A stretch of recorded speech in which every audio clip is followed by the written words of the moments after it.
If this light does not blink, your battery may be too weak to communicate to the vehicle. If this occurs, the battery may need to be replaced. Replacing the battery in your intelligent key can be simple if you follow this procedure.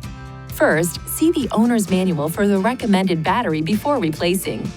Next, release the lock knob and remove the mechanical key from the intelligent key. Place a cloth over a small flathead screwdriver and insert the tip into this slit.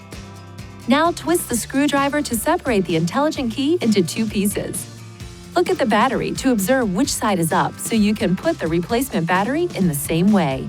Ensure your hands are clean and free from oil and grease before touching anything inside the key fob. Carefully hold the new battery by the edges every time you pick it up. Remove the discharged battery while being careful not to touch the internal circuits or electrical terminals.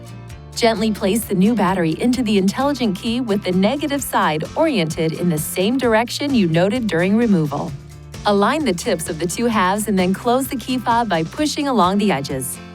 Lastly, operate the intelligent key to ensure it works properly. If you need assistance with replacement, it is recommended you visit a Nissan dealer.